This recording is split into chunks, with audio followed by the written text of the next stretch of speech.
प्यारे बच्चों नमस्कार, स्वागत है आप सभी का आपके प्यारा सा YouTube चैनल साइंस संग्राम में। कैसे हो आप सभी कोई? मैं उम्मीद करता हूँ आप सभी कोई मस्त होंगे। सो हंसते रहिए, मुस्कुराते रहिए, स्वस्थ रहिए और खूब मन लगा करके पढ़ते रहिए। प्यारे बच्चों, हिंदी की क्लासेस तो ऑलरेडी चल ही रही है। इसमें हम लोग चैप्टर 5 तक यानी रोज चैप्टर हम आपको लाइन बाय लाइन एक्सप्लेनेशन कर चुके हैं। इसके पहले की सारी क्लासेज हो चुकी है और इस सभी का पीडीएफ नोट्स, हिंदी वाला जो भी पीडीएफ नोट्स है वो आप जा करके देखेंगे साइंस संग्रह ऑफिशियल एप्लीकेशन पर, तो वो आपको वहां पर मिलेगा पीडीएफ नोट्स के टैब में या फ्री क्लासेस के टैब में या फिर आपके माई कोर्सेज में भी वहां पे अपडेटेड है। उसके साथ साथ आप माई कोर्स में जाकर के टेस्ट सीरीज अपना देखिएगा तो उसके जस्ट बगल में ऑब्जेक्टिव का भी वहां पे पीडीएफ ऑलरेडी लगाया हुआ है। तो चलिए आज हम लोग यहां तक पहुंचे हैं कि इस चैप्टर का ऑब्जेक्टिव कर लेते हैं। टॉप वेरी वेरी इंपॉर्टेंट इस चैप्टर से जो ऑब्जेक्टिव बनते हैं वो ऑब्जेक्टिव आपको मैं आज करा रहा हूं, क्योंकि आपके एग्जाम के लिए बहुत इंपॉर्टेंट है ये ऑब्जेक्टिव। और आपको पता है कि ये हिंदी सभी बच्चों के लिए है, चाहे वो साइंस स्ट्रीम का बच्चा हो, चाहे साइंस कॉमर्स स्ट्रीम का हो, चाहे आर्ट्स स्ट्रीम का हो। सभी स्ट्रीम के बच्चों के लिए यही सिलेबस है, यही कंटेंट है। तो आप जरूर एंड तक वीडियो को देखिएगा, स्किप मत कीजिएगा और प्लीज अच्छा लगे तो लाइक करिएगा, चैनल पे नए हैं तो सब्सक्राइब भी कर लीजिएगा और अपने दोस्तों के साथ शेयर भी कर लीजिएगा। स्टार्ट करते हैं बच्चों। सेशन स्टार्ट करने से पहले आप सभी कोई एक बार इस वीडियो को शेयर कर दीजिएगा। ठीक है बच्चों, स्टार्ट करते हैं क्लासेस। नोटिफिकेशन तो नहीं गया है बच्चों तक, खैर कोई बात नहीं, आप सभी कोई ज्वाइन है, ये बहुत अच्छी बात है। चलिए स्टार्ट करते हैं बच्चों। आप सब चैट सेक्शन में आंसर जरूर लगाइएगा, ठीक है?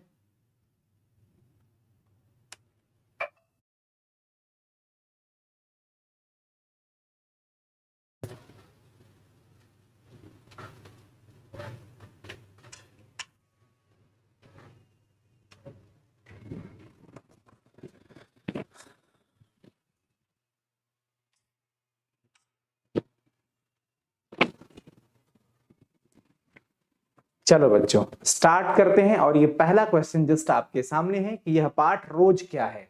हम लोग अभी सिर्फ और सिर्फ अपने कंटेंट पे ध्यान रखेंगे और वीडियो में जो भी बातें हो रही है इस पर डिस्कशन करेंगे। आप सभी को वीडियो को लाइक कर दीजिएगा जरूर। चलिए स्टार्ट करते हैं। यह पाठ रोज क्या है। रोज अज्ञे जी के द्वारा रचित एक क्या है बच्चों? एकांकी है कि कहानी है कि निबंध है, आप सभी बताएंगे। रोज चैप्टर क्या है, फटाफट से सभी कोई बताइएगा। चलिए, वैसे भी हमने जो आपको ट्रिक बताया था वो ट्रिक कि वह रोज तिरछी नजरों से कहता था कि नारी की बात सदा गीत और लेख से बंधा होता है, बंदी होती है। ये बात हम लोग ऑलरेडी 2 बार 3 बार वीडियो में डिस्कस कर चुके हैं। तो रोज कहता था, रोज कहानी, कहना मतलब कहानी से याद रखिएगा। रोज जो चैप्टर है बच्चों वो क्या है? कहानी है। ट्रिक ऑलरेडी आपके साथ मैं बता चुका हूं। तो पहला का बी। सेकंड क्वेश्चन है कि इस पाठ के लेखक कौन है। रोज चैप्टर के लेखक कौन है, रचनाकार कौन है? तो आपको पता है सच्चिदानंद हीरानंद वात्स्यायन अज्ञे, जिनको अज्ञे जी के नाम से जाना जाता है, उन्हीं की यह रचना है रोज। रोज एक कहानी है। ठीक है बच्चों, तो ऑप्शन ए हो जाएगा। क्वेश्चन नंबर 3 कि अज्ञे मूलतः क्या है। देखिए वो अक्सर कहानीकार हैं, वो बहुत ही ज्यादा कहानी लिखा करते थे, इसलिए उनको कहानीकार कहना बेहतर होगा। उनको हम कहानीकार कहना बेहतर समझेंगे। तो यहाँ पे क्वेश्चन नंबर 3 का सही जवाब सी हो जाएगा, कहानीकार। फिर बात करते हैं प्यारे बच्चों, अज्ञे जी की पहली कहानी कब प्रकाशित हुई थी? 1920 में, 1924 में, 1928 में, 1932 में। इनकी पहली कहानी 1924 में प्रकाशित हुई थी। ये तो चीज याद रखने का है क्योंकि यहाँ पे सन ईयर की बात है, तो ये आप याद रखना ही पड़ेगा। पहली कहानी उनकी 1924 में प्रकाशित हुई थी। महेश्वर की पत्नी का क्या नाम है? मालती। मालती इस पूरी कहानी की नायिका है, एक गृहिणी है जो एक बच्चे को पाल रही है और न जाने उस पर कैसी एक छाया मंडरा रही है जो उसको नियत गति से रोज बांधे हुए है। प्रतिदिन का उनके चेहरे पर सिर्फ और सिर्फ उदासी छाई हुई रहती है, मलिनता दिख रही है, कोई चहचहा मतलब चमक नहीं दिख रही है, कोई मुस्कान नहीं दिख रही है, कोई नई उम्मीद नहीं दिख रही है। बस रोज घिसता पिटता हुआ वही चेहरा, वही नियत गति से चल रहा काम, वही डेली का सांस लेकर के, लंबी सांसें लेकर के, गहरी सांसें लेकर के 3 बज गए, 4 बज गए, 11 बज गए, इस टाइप से चीजें चलती जा रही हैं। लेखक उनके दूर के रिश्तेदार का भाई लगते हैं और वो गए हैं 4 बरस बाद, 18 मील की दूरी शायद शायद 18 मील की दूरी, ऐसा ही कुछ था, ये दूरी तय करके, वो मैं आपको पढ़ाया हूँ लाइन बाय लाइन एक्सप्लेनेशन में। महेश्वर कौन थे? तो ये मालती के पति थे, ये पेशे से डॉक्टर थे, गैंग्रीन बीमारी का अक्सर ज्यादा ये देखभाल किया करते थे, इलाज करते थे मालती। अगे जी ने इंटर कहां से किया था? अगे जी मद्रास क्रिश्चियन कॉलेज से इंटर किए थे। प्यारे बच्चों, ये हम अनुसर हिंदी यूट्यूब चैनल जो है, आपका स्नेह बहुत मिल रहा है उस पे, उस यूट्यूब चैनल पे जाइएगा, लेखक परिचय का सीरीज स्टार्ट हो चुका है, उसमें आपको ये भी मिल जाएगा बहुत ही जल्द। ओके बच्चों, तो मद्रास क्रिश्चियन कॉलेज से अगे जी ने इंटर की पढ़ाई की थी। तो क्वेश्चन नंबर 6 का सही जवाब क्या हो जाएगा बच्चों? ए। रोज कहानी की नायिका कौन है? तो रोज कहानी की नायिका वही मालती आ जाएगी, ना लीलावती, ना सालवती, ना चंपा, ये मालती ही है, जिनके पति महेश्वर और बच्चे का नाम टीटी है, बच्चे का नाम टीटी। तो ये मालती है रोज कहानी की नायिका। पूरा चैप्टर इन्हीं के इर्द गिर्द घूम रहा है, परिक्रमा कर रहा है। उत्तर प्रियदर्शी नाटक के नाटककार अज्ञे जी हैं। उत्तर प्रियदर्शी नाटक है और लिखने वाला, रचना करने वाला रचनाकार, यानी कि नाटक की रचना करने वाला नाटककार अज्ञे जी है। हाँ, ये बात अलग है कि अज्ञे जी मुख्यतः हम कह सकते हैं कि वो कहानीकार थे, हालांकि नाटक लिख सकते हैं, कोई बड़ी बात नहीं है। कौन सी कृति अज्ञे की है? इनमें अज्ञे जी की नदी के द्वीप उन्हीं की रचना है, नदी के द्वीप उन्हीं की रचना है। देखिए, एक बच्चा बोल रहा है सर आप रोज क्लास हिंदी का नहीं लेते हैं क्या? एक्चुअली हिंदी का सिलेबस उतना बड़ा नहीं है कि आपको प्रतिदिन क्लास की जरूरत पड़े, हालांकि वीक में 3 से 4 दिन हम इस पे आ ही जाते हैं, ठीक है ना। इधर कुछ दिनों से कुछ काम में व्यस्त रहे तो 2 दिन हो पाया है। खैर, बाकी टेंशन लेने की जरूरत नहीं है। आपका सिलेबस आपके समय से पहले, आपके एग्जाम से पहले 2 बार 3 बार इसे 1 शॉट भी कंप्लीट कराऊंगा, ये वादा है हमारा। हिंदी को लेकर के आपको टेंशन नहीं लेना है, बाकी चीजों पे हम आपके साथ हैं। कोशिश है कि हम आपके घर तक पहुंचे, आप तक पहुंचे, एक एक करके 2-2 करके एक सफर जारी रखें। तो आप लोगों से मिलने का भी कुछ प्लान कर रहे हैं एक एक बच्चों से, ठीक है ना। परेशान मत होइएगा, हिंदी के सिलेबस को लेकर के बिल्कुल परेशान मत होइएगा। और मैं ऑलरेडी उतना कंटेंट आपको यूट्यूब चैनल पे अपना दे रखा हूं कि अगर वो भी आप पढ़ते हैं, माशाल्लाह मजा आएगा। जय हिंद, जय हिंद बच्चों। नदी के द्वीप, क्वेश्चन नंबर 9। क्वेश्चन नंबर 10 है, कौन सी कृति अज्ञे की नहीं है? इसमें कौन है जो अज्ञे की नहीं है? पल्लव इनकी नहीं है, बाकी उन्हीं की रचना है। और ये जो देख रहा है ना, कितनी नावों में कितनी बार, इन पर तो उनको पुरस्कार भी मिला है, उनको सम्मानित भी किया गया है इस रचना पे। पल्लव उनकी रचना नहीं है। अगला आता है शेखर। शेखर एक जीवनी किस विधा की कृति है? शेखर एक जीवनी निबंध है, आलोचना है, उपन्यास है कि जीवनी है? बताएंगे। शेखर एक जीवनी बच्चों ये उपन्यास है। क्या है? उपन्यास। बाकी बच्चों का क्या आ रहा है कमेंट्स? फोकस करें बच्चों स्टडी पे, चैट पे नहीं। हाँ बिल्कुल बिल्कुल सही बात है बच्चों, आप परेशान मत होइएगा, आप बिल्कुल परेशान मत होइएगा। चलो बच्चों ये आगे बढ़ते हैं फिर। ये तो हो गया ना, शेखर एक जीवनी क्या है? उपन्यास है, याद रखिएगा इसको। अगला सवाल है, अज्ञे की माता जी का नाम क्या था? बयंती देवी उनकी मम्मी का नाम था। वह इनके पिताजी का नाम था हीरानंद शास्त्री, डॉक्टर हीरानंद शास्त्री। अज्ञे जी के पिताजी का नाम था डॉक्टर हीरानंद शास्त्री, इनकी माता जी का नाम था बयंती देवी। तो ऑप्शन बी याद रखना। रोज कहानी घंटे के किस खड़कन के साथ समाप्त होती है? आपने वो जो हम पढ़ाए हैं कहानी, आप पढ़े होंगे रोज वाला चैप्टर, कुछ ही दिन पहले पढ़ाए थे, प्लेलिस्ट में जाकर के चेक कर लीजिएगा या सर्च कर लीजिएगा यूट्यूब पे, रोज चैप्टर बाय अनुसर, रोज चैप्टर बाय साइंस संग्रह, ऐसे कुछ करके सर्च करिएगा, आ जाएगा। मैं आपको पूरा लाइन बाय लाइन एक्सप्लेन किया हूं। उसमें बताया था कि जब लास्ट एंडिंग होता है तो मालती के मुंह से वही लंबे गहरे सांस लेकर के वही आवाज निकलते हैं, 11 बज गए, यानी बिस्तर तक जाते जाते फाइनली 11 बजे रोज कहानी के चैप्टर भी एंड हो जाता है। रोज कहानी घंटे के किस खड़कन के साथ, कितने बजे के साथ समाप्त होती है भाई? 11 बजे। ऑप्शन डी हो जाएगा, ऑप्शन डी, 11 बजे वो समाप्त हो जाती है।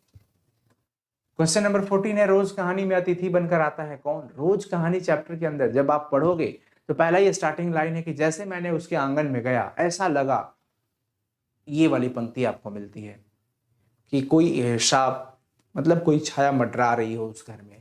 लेखक ने पांव रखते ही बात बताया। लेखक जाते हैं 4 बरस बाद मालती के घर। मालती के लेखक दूर के रिश्ते का भाई लगते हैं, मालती के दूर के रिश्ते का भाई लगते हैं कौन? लेखक, ये लेखक हैं। ठीक है ना बच्चों, ये वही बात है, ऑप्शन सी सही हो जाएगा। कौन सी रचना आगे की नहीं है ये बताना है कि इसमें तिरिच जो आप देख पा रहे हो, तिरिच उनकी रचना नहीं है, तिरिच जो रचना है उदय प्रकाश जी की रचना है। ये भी चैप्टर बड़ा ही मस्त है, मजेदार है। तो प्यारे बच्चों आप बने रहे हमारे साथ, लगातार सब कुछ मिलता रहेगा आपको। कौन सी रचना आगे की नहीं है, तो तिरिच, ऑप्शन डी। अगला है 16 नंबर सवाल की कौन सी पुस्तक आगे की है। हरी घास पर क्षण भर, हरी घास पर क्षण भर ये उन्हीं की रचना है, याद रखिएगा, ये सब चीज याद रखना पड़ेगा। और इस पर हम ट्रिक भी बना रहे हैं, ठीक है ना, कुछ ट्रिक ऑलरेडी आप लोगों को दे चुके हैं हम। ठीक है बच्चों, और किसी को कोई दिक्कत तो नहीं है ना? वेरी गुड, बहुत बढ़िया, बहुत बढ़िया, अमेजिंग। चलिए बच्चों, अगला सवाल है अगेय जी के पिताजी का क्या नाम था। मैं थोड़ी देर पहले जब इनके माता जी का नाम आपको बता रहा था तो उसी टाइम मैंने डिस्कस किया कि उनके पिताजी का नाम था डॉक्टर हीरानंद शास्त्री, और उनकी मम्मी का नाम था यानी माता जी का नाम था वयंती देवी। याद रखिएगा। देखिए, ये अपनी कर्मों से, कृति से अपने माता पिता का भी नाम गौरव किए हैं। आज हम इनके माता जी का भी नाम पढ़ रहे हैं, याद रख रहे हैं, पिताजी का भी नाम याद रख रहे हैं। प्यारे बच्चों आप भी कुछ ऐसा करिएगा, अपने जीवन में कुछ ऐसा कर्म करिएगा कि आप भले रहें या ना रहे, क्योंकि ये पूरी दुनिया में जितने भी जीव हैं ये मरणशील है। एक न एक दिन हम सबको इस धरती से चले जाना है। मिट्टी का शरीर मिट्टी में मिल जाएगा, लेकिन काम कुछ नहीं आएगा, सिर्फ एक सिवा कृति गवाती है, कृति गाई जाती है। काम जो होंगे हमारे कर्म होंगे, हमारी कर्मों से हमारी फिर पहचान होती है इस धरती पर। इसलिए ये बात को बिल्कुल ध्यान में रखिएगा। नदी के द्वीप किनकी रचना है? अगेय जी की रचना है। नदी के द्वीप इन्हीं की रचना है, अगेय जी की, ऑप्शन बी। अगेय जी को ज्ञानपीठ पुरस्कार, मैं अभी थोड़ी देर पहले बताया था कि एक ऐसी रचना है जिनको उन पर सम्मानित किया गया था, ज्ञानपीठ पुरस्कार से सम्मानित किया गया था। और वो रचना है कितनी नावों में कितनी बार। कितनी नावों में कितनी बार जो ऐसी रचना है जिसमें उनको सम्मानित किया गया था ज्ञानपीठ पुरस्कार से। ठीक है बच्चों, अगला सवाल है मालती महेश्वर के संतान का क्या नाम है। संतान मतलब उनके पुत्र जो थे, उसका नाम था टीटी। क्या नाम था? टीटी, याद रखिएगा। बड़ा ही भावुक पल होता था। टीटी के कुछ ऐसे हरकत जो सबसे ज्यादा चोट करने वाली हरकत उसका यही था, मोमेंट ऐसा था कि पूरे कहानी के अंदर हम लोग एक ऐसे स्टेज पे पहुंचे थे जहां पर लेखक बिस्तर पर पड़े हुए हैं, बेड पर, महेश्वर ऊँघ रहे थे, मालती खाना खा रही थी शायद, या किचन में कुछ खाना निकालने गई थी। गहरी नींद में सोया हुआ टीटी अचानक से खट सी आवाज सुनाता है। जब वो नीचे गिर जाता है, दौड़ पड़े जाते हैं सभी कोई, बड़ी चोट लगी होती है। तब एक माँ ने उसके साथ कैसा बर्ताव किया, ऐसा नहीं होना चाहिए था, लेकिन लेखक इस बात को सोचकर दंग रहे, क्योंकि माँ जानती थी कि प्रतिदिन इसका यही हाल है, टीटी रोज गिर जाता है, इसकी तो रोज की आदत है। और खट सी जो आवाज आई थी लेखक के कान में, वो बड़ा हृदय झकझोर देने वाली थी। वैसे टीटी इनके बच्चों का नाम था। महेश्वर कौन सा फल लाए थे? महेश्वर जब आए थे डॉक्टरी से, अपने घर वापस आए थे, तो उन्होंने जब मालती के बर्तन धोने का समय हो रहा था, बात ही बातों में महेश्वर ने कहा कि कुछ आम लेकर के आए थे, जरा उसको भी धो देना। कहाँ रखे हैं आप? वही पेपर में लपेटे हुए किचन में होगा, वहां पे उसको धो दो। तो कौन सा फल? आम की चर्चा हुई। आम लाए थे, वो भी पेपर में लपेटे हुए। वही पेपर का टुकड़ा मालती सांझ के समय, संजवत का बेरा है, समय है, बेला समय, गद्दबेर है, गोधूली का समय है, उस वक्त वो पेपर के टुकड़े को उलट पलट कर पढ़ रही थी। लेखक इस दृश्य को देखकर आश्चर्य रह गए कि क्या यह वही मालती है जो बचपन में पढ़ाई से कोसों दूर रहा करती थी, पन्ने फाड़ दिया करती थी, अपने पिताजी से बहुत मार खाया करती थी। क्या वो वही मालती है जो आज पन्ने पन्नों के लिए तरसती है पढ़ने के लिए? क्या हम उसी मालती को देख रहे हैं आज? लेखक ये बात सोच करके कुछ पल के लिए आश्चर्य हो गए। वैसे फल कौन सा आया था? आम आया था। 22 मालती के पति क्या थे? मालती के पति जो थे वो डॉक्टर थे बच्चों, ये बात बिल्कुल ध्यान रखिएगा, भूलिएगा मत। और गैंग्रीन बीमारी के डॉक्टर थे ये।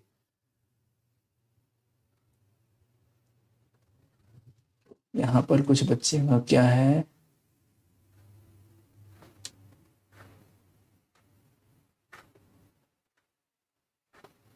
विशाल बाबा, आपका हिंदी का कोर्स पक्का पूरा होगा।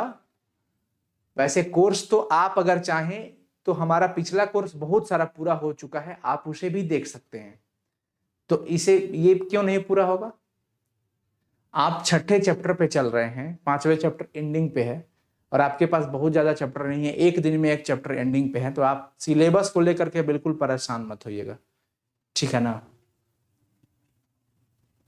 लेखक कितने वर्षों बाद मालती से मिलने आए थे? लेखक 4 वर्ष के बाद मालती से मिलने के लिए आए थे। कितने वर्ष बाद? 4 वर्ष के बाद। लेखक 4 वर्ष बाद मालती से मिलने के लिए आए थे, ऑप्शन बी। मालती के पति किस बीमारी का ऑपरेशन करके आए थे? मालती के पति गैंग्रीन नामक जो बीमारी होता है ना, जो कांटे चुभ जाने से मवाद भर जाते हैं अंदर, तो उस अंग को काटना पड़ जाता है, इसलिए उसको गैंग्रीन यही होता है। तो गैंग्रीन के ये क्या थे बच्चों? डॉक्टर बीमारी क्या था? मालती के पति किस बीमारी? हाँ, गैंग्रीन बीमारी का ऑपरेशन करके आए थे, ऑप्शन सी। अगे जी ने कितनी वर्ष की उम्र में कविता लिखना शुरू किया था? अगे जी जब 10 वर्ष की उम्र में थे तब इनको लेखन कार्य में बड़ा ही इनका रुचि रहा, तो इस वजह से ये 10 वर्ष की उम्र में ही अपना लेखन कार्य स्टार्ट कर दिए थे और लिखना प्रारंभ कर चुके थे, ऑप्शन ए। 26 तार सप्तक का संपादक किसने किया था? संपादक ये अगे जी। अगे का जन्म कब हुआ था? 7 मार्च 1911। 7 मार्च 1911 को अगे जी का जन्म हुआ था, ये बात ध्यान रखिएगा, 7 मार्च 1911। इनमें अगे का नाटक कौन है? उत्तर प्रियदर्शी एक नाटक है और अगे जी की नाटक है। नाटक किनकी है? अगे जी के, उत्तर प्रियदर्शी। अगे जी की पहली कहानी किस पत्रिका में प्रकाशित हुई थी? एक सेवा पत्रिका थी जिनमें इनकी पहली कहानी प्रकाशित हुई थी, सेवा पत्रिका। देखिए यहाँ पे लिखा हुआ पत्रिका सेवा, पत्रिका सेवा में इनकी पहली कहानी प्रकाशित हुई थी बच्चों, तो ऑप्शन सी याद रखिएगा। क्वेश्चन नंबर 30, जो अगे जी ने घर में किस हस्तलिखित पत्रिका का संपादन किया? देखिए अगर इनके घर की हम बात करते हैं तो किस पत्रिका का इन्होंने संपादन किया, ये ध्यान रखिएगा, बहुत इंपॉर्टेंट होता है बच्चों, बहुत इंपॉर्टेंट होता है ये सवाल। पहली कहानी तो इनकी सेवा पत्रिका में प्रकाशित हुई थी, लेकिन घर पर लिखित, देखिए हस्तलिखित पत्रिका का संपादन घर में, हस्तलिखित हाथ से लिखी हुई पत्रिका आनंद बंधु, आनंद बंधु, क्वेश्चन नंबर 30 आनंद बंधु पत्रिका थी, उनका यह संपादन किया, क्वेश्चन नंबर 30 का ऑप्शन बी। उसके बाद लेखक ने किसे गाते हुए महसूस किया था? लेखक ने रात को जब वो सोए थे ना पलंग पर, बिस्तर पर, तो वो ऊपर की ओर देख रहे थे, चांदनी रात, और वृक्ष को गाते हुए उन्होंने महसूस किया। फिर ये बात क्वेश्चन मार्क में लगाते हैं कि क्या सिर्फ मैं ही देख रहा हूं कि सभी दिख रहे हैं? नहीं, ये सिर्फ मैं देख रहा हूं। महेश्वर ऊँघ रहे हैं, टीटी नींद में है, मालती खाना खा रही है। ब्रिज। और ये सवाल है, मालती का जीवन किस प्रकार बहा जा रहा था? मालती का जीवन नियत गति से, यंत्रवत, मशीन की तरह, एक मशीन की तरह, ऐसा लगता है कि मशीन को स्टार्ट कर दो, काम करना प्रारंभ कर देता है, बिल्कुल उसी तरीके की स्थिति हो गई थी मालती की। नियत गति से उनके जीवन चले जा रहे थे, नियत गति से, कांस्टेंट स्पीड से, मतलब आप समझ ही रहे हैं। तो प्यारे बच्चों, ये रहा आज के चैप्टर का ऑब्जेक्टिव सवाल, बहुत इंपॉर्टेंट रहा, आप फुल लेक्चर को जरूर देखिएगा। और फिर मिलते हैं कल फिर मिलते हैं, और कल हम लेकर के आ रहे हैं इस चैप्टर का क्वेश्चन आंसर, ठीक है। और पीडीएफ साइंस संग्रह एप्लीकेशन पर जरूर देखिएगा, माई कोर्सेज में जाकर के देखिएगा, माई कोर्सेज में जाकर के देखिएगा, इधर उधर मत भटकिएगा, माई कोर्सेज में जाकर के देखिएगा। ऑल द वेरी बेस्ट बच्चों, सेशन कैसा रहा जरूर बताइएगा कमेंट सेक्शन में। फिर मिलते हैं अगले क्लास में, तब तक के लिए बहुत शुक्रिया। अपने दोस्तों के साथ जरूर शेयर करिएगा, और भी बेहतर कुछ आपके लिए हम करने जा रहे हैं, टेंशन मत लेना। लगे रहो पढ़ाई में, लगातार मेहनत करते रहिए और खूब मन लगा करके पढ़िए। चैनल पे पहली बार है तो प्लीज सब्सक्राइब कर लीजिएगा चैनल को, शेयर कर दीजिएगा वीडियो को, और लाइक कर लीजिएगा, कमेंट जरूर करिएगा। ओके बच्चों, thank you so much, please like, subscribe and share. All the very best, bye everyone.